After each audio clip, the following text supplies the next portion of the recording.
दोस्तों जय हिंद, मैं हूं शम्स तबरेज और आप देख रहे हैं टाइम्स मेल। तो आखिरकार वही हुआ जिसका डर टाइम्स मेल बहुत पहले से जता रहा था। आखिरकार वही हुआ जो कांग्रेस के बारे में, बीजेपी के बारे में और बड़े बड़े राज्यों के बारे में, राहुल के मोहब्बत की दुकान के बारे में, जिसके बारे में लगातार हम खबरें दिखाते चले आ रहे थे, वही हुआ। इस बात को भूल जाइए कि एग्जिट पोल क्या होता है। हम एग्जिट पोल पर तो कभी भरोसा ही नहीं करते जनाब। लेकिन जो हुआ वो कांग्रेस के लिए बेहद शर्मनाक है। और कांग्रेस का जिन राज्यों में सरकार थी वहां से तो सरकार बिल्कुल खत्म हो गई।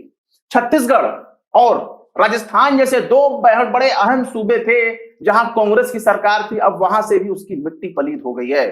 और अब हालत यह है कि जिस मध्य प्रदेश में कांग्रेस के आने की अलामत देखी जा रही थी, कांग्रेस के आने के संकेत मिल रहे थे, वहां से भी दाना पानी उठ गया कांग्रेस का। और क्यों उठा उस पर गौर करिए। कांग्रेस 2018 में 114 सीट पर जीती थी। 114 सीट कांग्रेस ने हासिल की था 2018 में और बीजेपी ने 109। हालांकि 20 महीने ज्यादा सरकार नहीं चल सकी और 20 महीने के बाद ही सरकार का दाना पानी उठ गया, बीजेपी की सरकार बन गई। फिर उसके बाद अब गौर करिए। अब अगर आप गौर करते हैं तो 2023 जो अब इलेक्शन हुआ है, उसके रिजल्ट हुए हैं, उसमें अभी तक 66 सीट कांग्रेस पाई है। यानी 114 सीट जो कांग्रेस हासिल कर चुकी थी वो अब 66 पे आ गई है। और जो बीजेपी 109 सीट हासिल कर चुकी थी वो 162 पर आ गई है। सोचिए, मतलब 2018 से ज्यादा बड़ा मैंडेट इस वक्त बीजेपी लेकर के आई है। और इसके लिए पता है कौन जिम्मेदार है? इसके लिए जिम्मेदार है राहुल गांधी। क्यों? क्योंकि जब कांग्रेस के नेता ही उनको अपना नेता नहीं मान रहे, जब कांग्रेस के बड़े बड़े नेता ही उनको कुछ नहीं समझते, कौड़ी भर का नेता में नहीं समझते, राहुल गांधी की गिनती और बातों बयानों की गिनती ना 3 में है ना 13 में। इस बात को साबित करने के लिए सबसे आगे का अगर कोई नेता खड़ा रहा है तो वो है कमलनाथ। और कैसे कमलनाथ ने राहुल गांधी को फेल किया, मल्लिकार्जुन खड़गे सोनिया गांधी को फेल किया। आपने अक्सर सुना होगा कांग्रेस विचारधारा पे चलती है। क्या विचारधारा है उसकी? बीजेपी का तो चलिए एक विचारधारा है, लेकिन वो कागजी तौर पर और जहां जरूरत पड़ती है वो अपने आप को सेक्युलर विचारधारा के तौर पर दर्शाती है और वो अपने आप को सेकुलर साबित करने की कोशिश करती है। कमलनाथ जो मध्य प्रदेश में कांग्रेस के चेहरा है, सबसे बड़े चेहरा है, उन्होंने कांग्रेस को हिंदुत्व में कन्वर्ट कर दिया, हिंदुत्व आइडियोलॉजी में उन्होंने कन्वर्ट कर दिया, मर्ज कर दिया। और हालात ये हो गए कि जनता क्यों कमलनाथ को वोट करे, जनता क्यों ऐसी पार्टी को वोट करे जिसकी विचारधारा स्पष्ट नहीं है, जो कांग्रेस ये कहने से डरती हो कि हम हिंदुत्व आइडियोलॉजी का विरोध करते हैं, जो कांग्रेस ये कहने से डर रही हो कि हम RSS, Bajrang Dal, BJP, VHP इन सब का विरोध करते हैं और हमारी सरकार आने पर हम इनको बाइकाट करेंगे, इन पर बैन लगाएंगे, ऐसे सांप्रदायिक ताकतों पर हम हथौड़ा चलाएंगे। लेकिन कांग्रेस ऐसा कहने में उसकी जबान कांपने लगती है। हालात ये हो गए कि जनता क्यों कांग्रेस को वोट करे, उसमें क्या ऐसी नई चीज है जो बीजेपी मौजूद नहीं है? कौन सी ऐसी चीज है जो बीजेपी में नहीं है और वो कांग्रेस में है? अगर हिंदुत्व वर्सेस हिंदुत्व करना ही है तो बीजेपी का हिंदुत्व कांग्रेस से काफी ज्यादा कट्टर है। कांग्रेस की गिनती ना 3 में ना 13 में। अब देख लीजिए, कमलनाथ ने हिंदुत्व फेस को अपना लिया। हर तरह से वो बिल्कुल अपने आप को बहुत बड़ा कट्टर सनातनी दिखाने के चक्कर में उन्होंने पूरे के पूरे सूबे से कांग्रेस की मिट्टी पलीत कर दी। हालात ये हो गए कि जो इंडिया गठबंधन अपने आप को बहुत बड़ा मजबूत मान रहा था, जिसका सबसे बड़ा ट्रायल देखा गया कर्नाटका के इलेक्शन में, और जिस कर्नाटका के इलेक्शन में कांग्रेस झंडी गाड़ती है कामयाबी की, वही कांग्रेस मध्य प्रदेश में आते आते ऐसे ऐसे बाबाओं, नौटंकीबाजों और हिंदुत्व के चरणों में लेट जाती है, उनके चरण धोकर पीती है, जिससे उम्मीद नहीं की जा रही थी कि वल्ला ये वही कांग्रेस है, ये वही नेहरू की कांग्रेस है, ये वही राजेंद्र प्रसाद की कांग्रेस है। कौन कहता है इसको? क्या ये वही लाल बहादुर शास्त्री की कांग्रेस है, इंदिरा गांधी की कांग्रेस है? कौन इस कांग्रेस को देखेगा? कौन एक वोट देगा? थूक करेगा लोगों की नजर में तो इसके ऊपर थूक देना चाहिए। और ऐसा ही काम थुकवा देने का काम किया है कमलनाथ ने। कमलनाथ ने बीजेपी, आरएसएस, बजरंग दल इन सब के नजदीक जाकर चिपक गए। ऐसे ऐसे नेताओं को इन्होंने अपनी पार्टी में शामिल किया जिनका आरएसएस, बीजेपी, बजरंग दल से बिल्कुल अच्छे तरीके से नाता है, बल्कि कहें तो खुद जनसंघी हैं। और ऐसे जनसंघियों को कमलनाथ ने पार्टी में शामिल कराया। इसके अलावा इंडिया गठबंधन, जिसको बहुत बड़ा मजबूत माना जा रहा था, उस इंडिया गठबंधन के एक सबसे बड़ा अलायंस मैं किसको कहूंगा? समाजवादी पार्टी। समाजवादी पार्टी कुछ भी है, भले उत्तर प्रदेश में उसकी सरकार ना हो, लेकिन उत्तर प्रदेश की सेकंड लार्जेस्ट पार्टी का नाम है समाजवादी पार्टी। क्या कुछ नहीं इन्होंने कहा। कमलनाथ ने अखिलेश वखिलेश, यहां तक कि उनका नाम सुनकर के ऐसे निगलेक्ट करने की कोशिश की, लगा कि ये अपने आप को कितना बड़ा तीसमार खां समझ रहे हैं, एकदम घमंड अहंकार में चूर हो गए थे, जबकि कमलनाथ का अपना कोई वजूद नहीं है मध्य प्रदेश में। और देख लीजिए अब हालात नजर आ गए हैं कि कमलनाथ के भरोसे मध्य प्रदेश का रण जीतना चाहती थी, उसी रण में कमलनाथ ने कांग्रेस को बिल्कुल धूल में मिला दिया। कमलनाथ ने धीरेन्द्र शास्त्री जैसे ऐसे शख्स का समर्थन किया जो संविधान विरोधी है, लोकतंत्र विरोधी है, जो सिर्फ मुस्लिम अल्पसंख्यक विरोधी ही नहीं, जो पूरे देश में पाखंड फैलाता है, जो विज्ञान विरोधी है, जो पाखंड का सबसे बड़ा समर्थक माना जाता है, उस धीरेन्द्र शास्त्री के चरणों में लेटने का काम किया कमलनाथ ने। धीरेन्द्र शास्त्री के दरबार में जाकर के वहां हाथ जोड़ करके बहुत बड़े भक्त के तौर पर ये लोग खड़े रहे, ये और उनके बेटे। उसके बाद छिंदवाड़ा में, बकायदा छिंदवाड़ा में इन्होंने धीरेन्द्र शास्त्री को बुला करके उनका स्वागत किया, उनको स्पेशल फ्लाइट से बुलाया और बुलाने के बाद उनकी आरती, फूल माला, चंदन तिलक उनको लगाए गए, उनका स्वागत किया गया, उनके चरणों में कमलनाथ बिल्कुल लौट गए। और अभी जस्ट इलेक्शन रिजल्ट आने से चंद दिन पहले अंदाजा लगाया जाता है कि एक तस्वीर बड़ी वायरल हुई थी जिसमें यह भी शक जताया जा रहा था कि ये चरणों में लेटने वाले, मत्था टेकने वाले ये कोई और नहीं बल्कि कमलनाथ ही हैं। कौन देगा वोट इनको? क्या एक सेक्युलर विचारधारा वाले देश में एक ऐसे शख्स को कोई वोट देगा? एक ऐसे शख्स के नेतृत्व में कोई इनको वोट देगा जिसकी अपनी कोई विचारधारा ही स्पष्ट नहीं है, जो बीजेपी के हिंदुत्व के मुकाबले अपना एक अलग से सनातनी हिंदुत्व पेश करता है, जो बाबाओं के इर्द गिर्द घूमता है, जो मंदिरों और बाबाओं के दरबार में जाकर मत्था टेकता है? ऐसे शख्स को कोई क्यों वोट देगा जिस शख्स की आइडियोलॉजी क्लियर नहीं है? जब आपकी आइडियोलॉजी ही क्लियर नहीं है, विचारधारा ही स्पष्ट नहीं है, तो आपको कोई वोट नहीं देगा। अगर वोट देना है तो उस पार्टी को लोग वोट देंगे जिसकी विचारधारा बिल्कुल स्पष्ट है। तो विचारधारा बीजेपी अपने आप को हिंदुत्व विचारधारा का प्रवर्तक नहीं कहती है, लेकिन उसकी पहचान बन चुकी है, वो हिंदुत्व का सपोर्ट भी करती है, हिंदुत्व आइडियोलॉजी का प्रचार भी करती है, और जनता उसके ज्यादा नजदीक है। यहां तक कि देखिए उन नेताओं का इन्होंने जमावड़ा लगा दिया जो कल तक कांग्रेस छोड़ करके बीजेपी में गए थे। यानी जब इनकी सरकार थी, कमलनाथ की सरकार थी, 20 महीने चली, और इनकी पार्टी को छोड़कर जो कांग्रेस से निकलकर बीजेपी में चले गए और इनकी सरकार गिर गई, फिर अब उन्हीं नेताओं को वापस बीजेपी से कांग्रेस मिला रहे थे, उनको शामिल करा रहे थे, और ये सोच रहे थे कि ये तो हम बहुत बड़ा कमाल कर रहे हैं, बहुत ताजुब का काम कर रहे हैं, बहुत ही बीजेपी को पटखनी दे रहे हैं, और बीजेपी तो मंद मंद खुश है कि चलो जहां से आए थे वहीं चले गए, दूसरों को हम चेहरा बनाएंगे।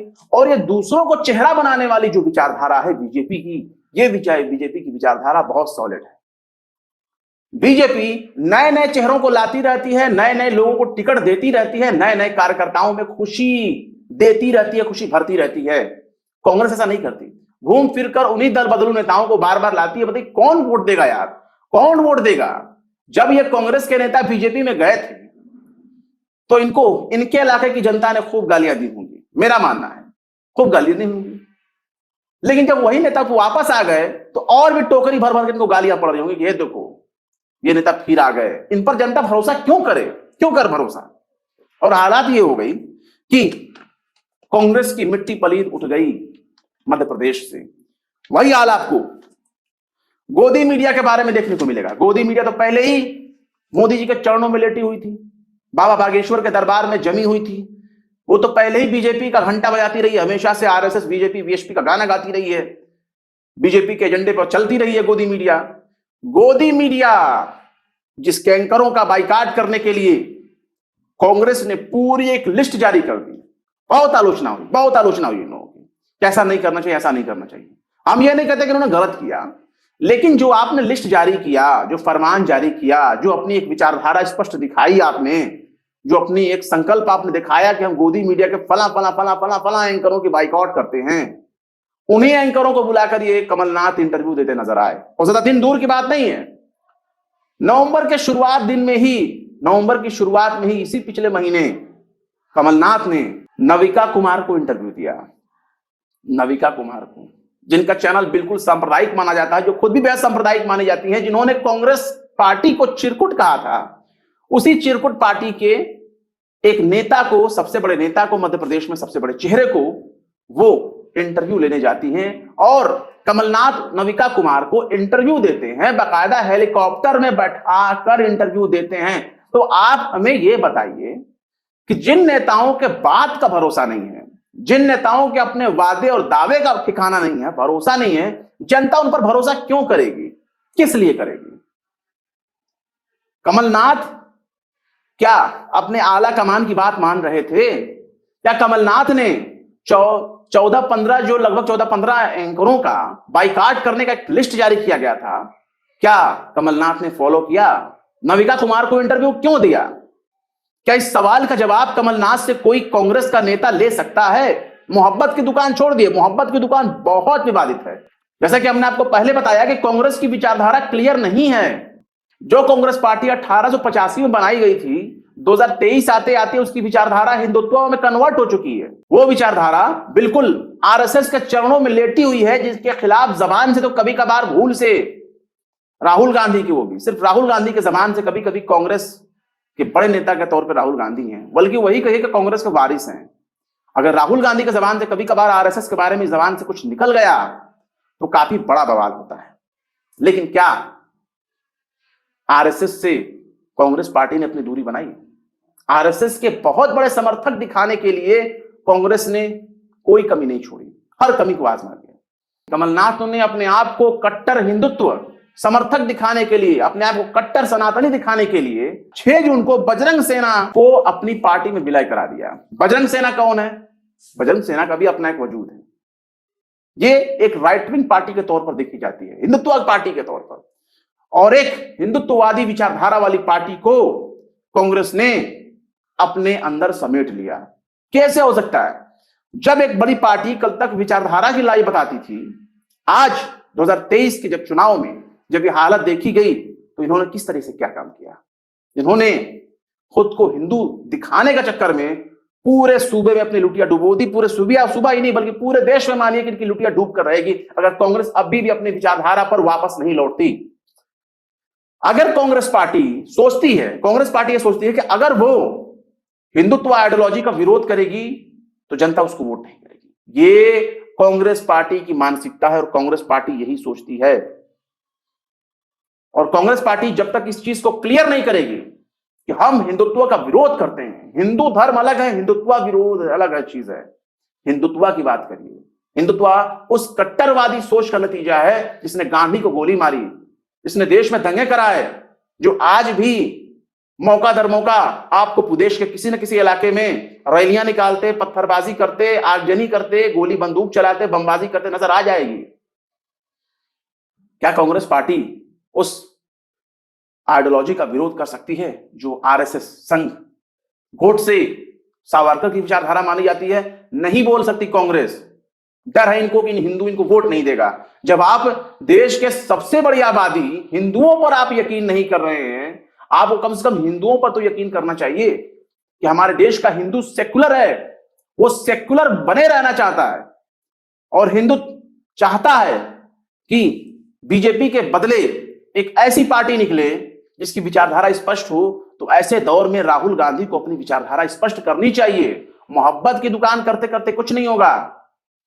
अगर एक तरफ जय श्री राम के नारे लग रहे हैं और आप भी वही काम करते हैं, अगर एक तरफ मुस्लिम विरोध के तौर पर हिंदुत्व का समर्थन दिखाया जाता है, हिंदू राष्ट्र का समर्थन दिखाया जाता है और आप भी वही काम करते हैं, अगर एक तरफ बाबा बागेश्वर वाले धीरेन्द्र शास्त्री मुसलमानों के खिलाफ जहर उगलते हैं और आप उनके चरणों में लेटे नजर आते हैं, तो कौन सा मुसलमान वोट देगा? मुसलमान छोड़ दिए, हिंदू ही वोट नहीं देगा। क्या देश के सारे हिंदू कट्टर हैं?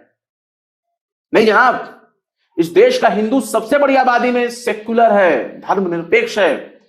और वो जब देखेगा कि आरएसएस बजरंग दल का मुकाबले कांग्रेस ही लेटी पड़ी है उनके चरणों में, तो क्यों उनको वोट देगा? अब सोच कर देखिए, आपने जनता के पास विकल्प क्या दिया? बीजेपी भी बजरंग बाबा बागेश्वर के चरणों में लेटी हुई नजर आती, आप भी लेट गए। बीजेपी भी हिंदुत्व की बात करती, हिंदू राष्ट्र की बात करती, आप भी लेट गए।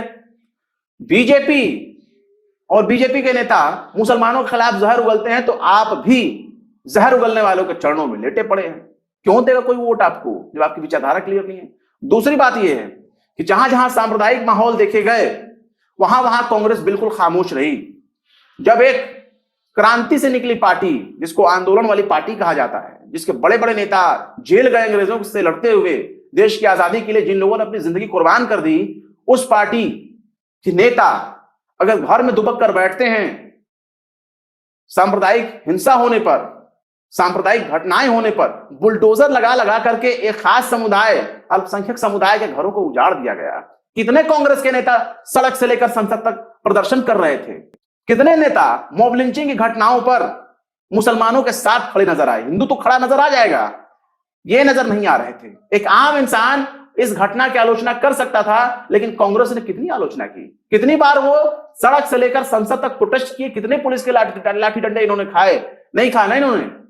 तो जिस पार्टी की अपनी विचारधारा क्लियर नहीं है, वो विचारधारा वाली पार्टी को जनता क्यों पसंद करेगी? जैसी है उससे दीजिए।